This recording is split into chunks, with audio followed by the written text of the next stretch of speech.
Hey guys, what's going on? Today we did some auctioning. Went to a couple auctions, and it was a very good day. A guy that I know he's an auctioneer, and I had been wanting to get to his auctions for some time now. And today he was about a mile and a half from my house, and I wasn't going to pass up the opportunity to go to one of his auctions and check everything out for once. He seems to be quite a character of a guy if you know him well enough. So I figured his auctions would probably be very entertaining, and they were. He didn't disappoint. So me and my wife went. We had a good time. We probably spent a little bit more money than what we should have, but that's not the point. The point is we had fun. We had good fellowship with a few other friends we know, and a fun time was had by all. So, with that being said, I'll flip over to the other camera, and I'll give you some images of some of the stuff that was bought today. I'm using a HD web camera for part of this. Excuse the flaky imagery. This thing does a rather nice job. But some of this stuff we'll check out. There's all kinds of goodies down in here. Probably stuff that I didn't really need. There's some boxes of hardware and whatnot. I'm going to try using this camera. It was given to me for free in a deal that I bought some other computer equipment with. So we'll flip over to the other camera and we'll go from there. Here's the first two boxes of stuff that we got. I'd really like to be able to use that HD camera over there. It's on the bench top right here, just a tiny little bitty bugger. Does such a nice job, but it's hard to hold it straight and stable. Yeah, everybody be getting seasick out there in the land of YouTube if they watch too many videos with me using that. But electronical parts, a lot of these boxes like this I bought for $1, and you know how it is, and y'all go to auctions quite a bit. You get what you want, and whatever else they can't sell for $1 they throw in with that box, which is where these two tins came into play. What these are is Christmas decorations. I have no use for these. I couldn't get rid of them. I asked around the auction. Of course, they're in my garage for a reason, because nobody else wanted them. And I'll probably toss them out. I'll go through some of it, keep what's neat. The rest of it will probably go in the trash. In here is a bunch of miscellaneous spray paint. There's a fluorescent light that I wanted. I thought maybe this might be useful in the radio shop. You kind of put it where you want it and be able to use it. I never plugged this in to see if it works. This is actually what I was after in that box. So, hey, it works. Sweet. Pretty damn bright. Not quite as handy as one of the LED units, but it will work. What else we got in this box? We got some miscellaneous stuff. Here's a brand new in the pack circuit tester, 12 volt, 6 volt circuit tester. One of them weed trimmer heads. There's another brand new trouble light, circuit chasing light. There's hangers to hang stuff up on your walls with. Go around the other side here. This box, somebody must have tore apart a VCR. There's all kinds of goodies in here from circuitry, and I'm pretty sure, I'm not that familiar with parts of VCRs, but I think that's probably the playback head out of a VCR. Kind of neat. Got some good bearings in them things so they don't wear out over time. A big circuit board down here for something. These are all pegboard holders. They go plug into your pegboard so you can hang stuff up and whatnot. I priced some of these at Menards because I was going to put pegboard in the radio shop, and you wouldn't believe how much money these damn things cost. For like a pack of two, let's just say for instance these two right here, maybe $2.50, $3 for those two. I could not believe it. It was insane the prices they wanted for some of this stuff. Not exactly sure what that is.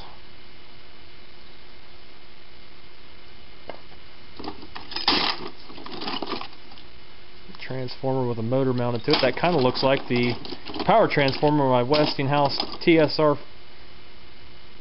reel-to-reel players. A knife stuck in amongst all that. Good thing it's dull. Tiny little nail puller.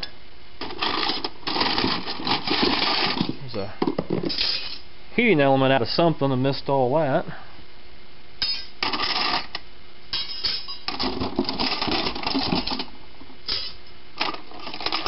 Some different stuff, little motors, drive gears, some kind of a transport.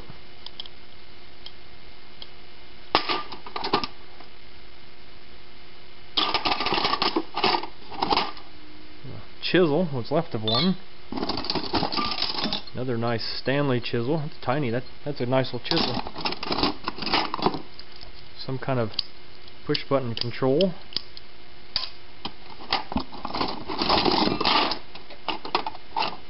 There's a motor. Power board. Pretty heavy duty. Bunch of miscellaneous crap. Nice big heat sink. Some kind of a limit switch. Another one.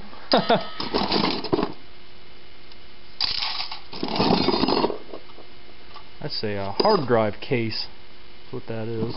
That's what those are. There's a sleeves for 3.5-inch hard drives. There's a display.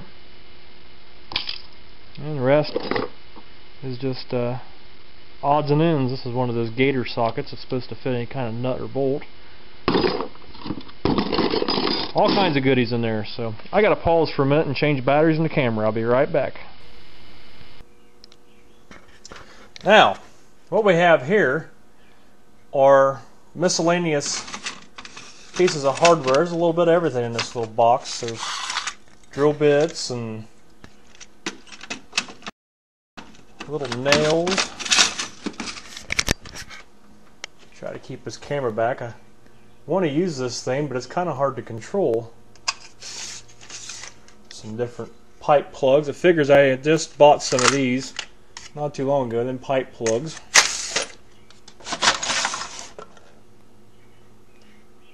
A little bit of everything. $1 for both of them. Can't beat that. Let me set this down for a minute. I'll pull out the box. It's got some radio stuff in it.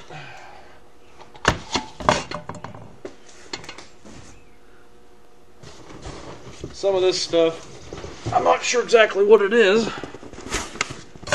and maybe somebody might be able to help.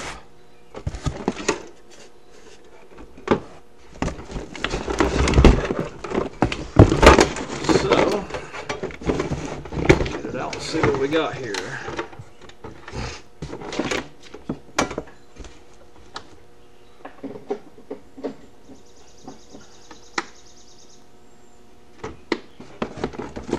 And a few of these items, I doubt that I have everything I need to make them work,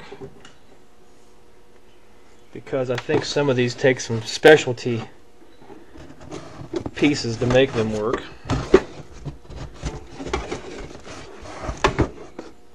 But first item we have is a Bearcat scanner, a Bearcat Electra, and I don't know if this thing works or not. Appears that it does.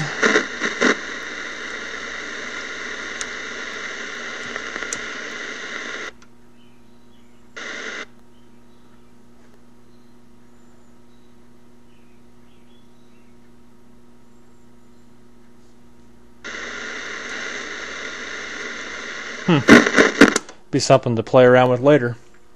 And over here is another more modern Bearcat scanner.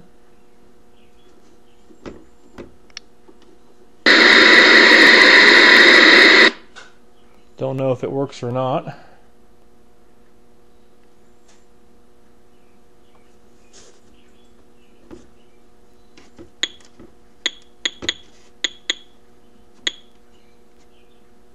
Didn't like that, did it?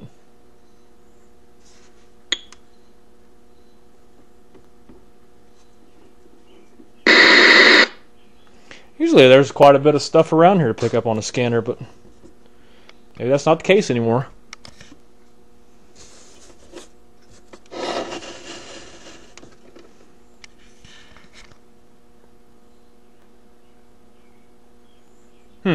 Anyway, we'll let that run while it's doing its thing. Down here in this box, I gotta keep my eye on the computer monitor while I'm using the camera. It's not easily said or done. Is what I believe to be like electrical contactor panels, and they, the auctioneer, God bless him, thought this was a fence charger. I don't believe that it's a fence charger. What it does have is some pretty hefty, I'll set this down again, it has a pretty hefty power supply in it, whatever the heck these things were used for. Pretty damn beefy. It's got a big choke in there and all kinds of stuff. Like I said, I'm not really sure what those would have been used for.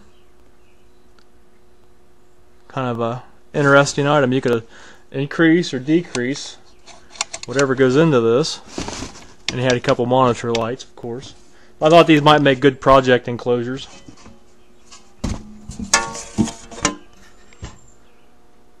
Says that on the front. Electronic power controllers. Down here's the bottom part.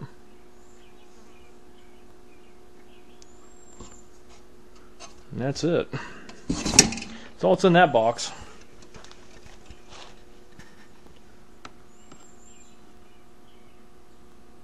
It's really hoping these would kind of work.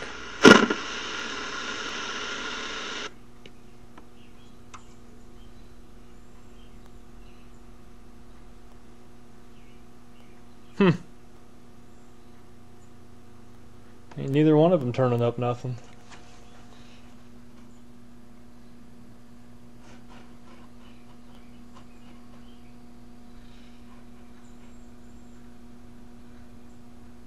This thing is very filthy.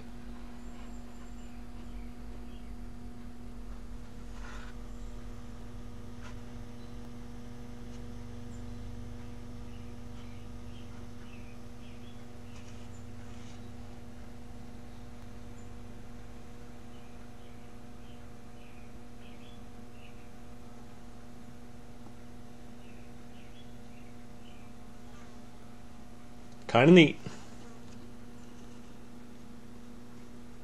So that's what's all in that box. For this box, I think I threw $1 down for this one too, because nobody wanted it. Maybe $2, I don't exactly remember. But it's got all kinds of odds in it too. Here's a box of cotter keys. Somebody laid something hot down on top of that. That's worth $1 right there. Cotter keys are getting expensive. And a box of miscellaneous hardware.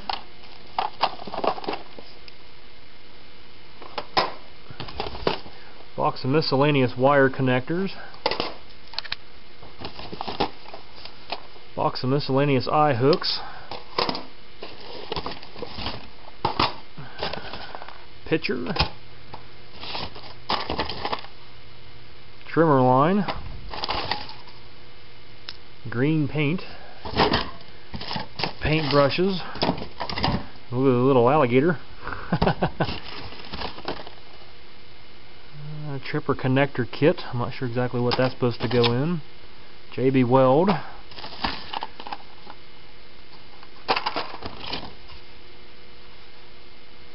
I might have to go through all this stuff and make separate videos for every box, because I'm not sure what half this stuff even is. That would have been a mess if that had come open. Red.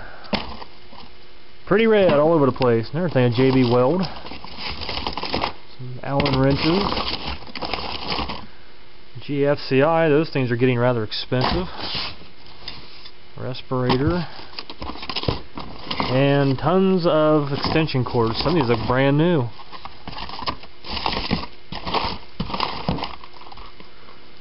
Telephone wire kit. Not exactly sure what that thing does. I'll have to go through all this stuff and lay it out and take another look at it. But that's the way it goes. You buy what you want, and the rest of it gets thrown in there with it, whether you want it or not. Here's another item that was picked up at the auction for $1. And I kind of like this. This kind of reminded me of one of the lamps you'd see on top of an old TV or a radio if it was a console or something back in the 50s. And it does work. Only got a 25-watt bulb in there. And it's still got the original old school end on it. None of the wires are bad. This is actually a rubber-clad cord, so it's in good shape. Kind of a neat find. Nobody wanted to bid on it. The top is a little messed up. As you can see, it's been melted. Probably somebody had too big of a bulb in this doggone thing.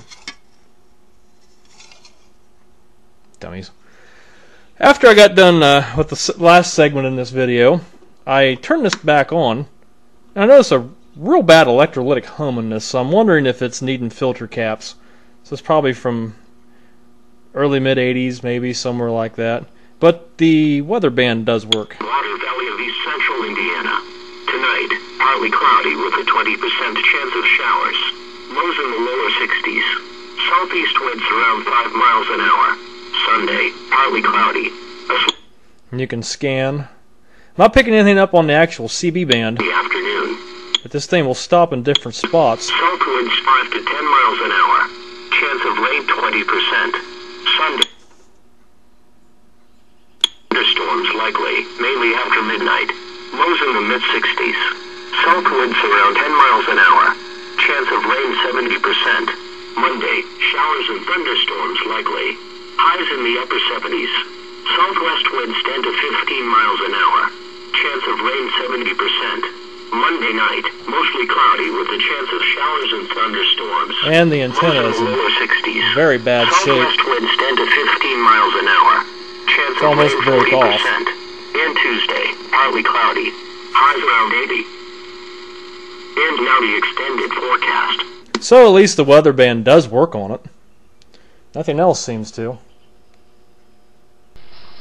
Here's another little box of stuff. It's obviously not pecans. It's sweeper bags. And mainly the reason I bought this is because it had a replaceable mop head in it. These things are getting pretty expensive. I would guess to say that's probably about a $12 or $15 mop head if I went to the local home center and tried to buy it. And more than likely, this one was made in the United States. Sure enough, Shreveport, Louisiana. Awesome, USA, baby. But this one screws on. It's got a threaded connection right there. So I thought it'd be useful for a little bit of anything. Everything. Anything. Whatever. You're one of them days. But the rest of this stuff, here's sweeper bags for a JCPenney sweeper. Whole whopping 99 cents when they were new. This is for a model Type C. I don't know the brand. Don't have a clue. Here's somebody paid $1.25 for these. Manufactured for Quality Dust Bag Corporation. Package contains disposable toss-off vacuum cleaner bags. Interesting. Here we have a 9-pack of bags to fit a Sharp vacuum cleaner, which is ironic because this manual down in here is for a Sharp vacuum cleaner. I wonder who bought that at the sale and didn't get their manual. I about bet you these bags fit that for a type PU2. PU! Here's a True Test. 4 bags. V&S and True Value Hardware stores. 59 cents.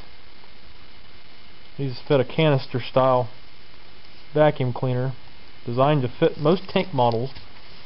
Interesting. And here's another bag of disposable made in USA, designed to fit all Hoover portable slimline Constellation vacuum cleaners. Funny because I'm sure the bags outlasted most of the vacuum cleaners. But anyway, all things aside, this was the buy of the day today. My wife bought this. In our area, there's a lot of antique dealers and furniture dealers and stuff like that.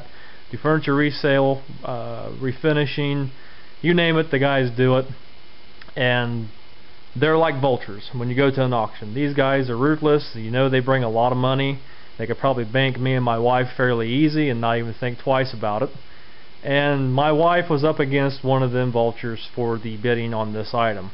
Now she told me she was willing to go up to $400, and I told her she was nuts. Luckily she didn't have to touch that amount of money. We walked home with this for $150, and it is beautiful. It's probably from the early 1920s. It, I believe, is made out of maple, and it's got a real neat grain pattern. It's really pretty. This camera cannot do justice for the color and the prettiness of this this dresser. This kind of has a bowed front, as you can see the profile right here of the drawer. Somebody's done a little bit of glue, and there's a chip right there. It's been glued back. All the knobs are with it. All the hardware is original. And my friend that's the auctioneer for this particular auction, there was a woman that was doing concessions for him, and this belonged to her grandmother. And she said it was just too big a piece to put in her bedroom. She didn't know what to do with it, so she sold it. And the funny thing is, when you open this up, it smells like butterscotch inside. Like butterscotch candy or a candle. Maybe somebody stored candles in this or something. The bottoms on this thing are at least that thick in the drawers. They're probably a full quarter of an inch of plywood. And this is the real deal, folks. This ain't some laminated veneer BS that you buy now. And I don't know why, but it looks like somebody's done some work or a patch job right here. I believe there probably was a lock or something there behind this veneer at one time. It looks kind of bubbled out. And probably right here is where the other side latched in. They took it out. Maybe lost a key. Maybe the lock set went bad. It probably matched the other three drawers, I'd imagine. These drawers are nice and deep. Every one of them needs re-glued because the bottoms are loose in them or falling out. This thing weighs a ton.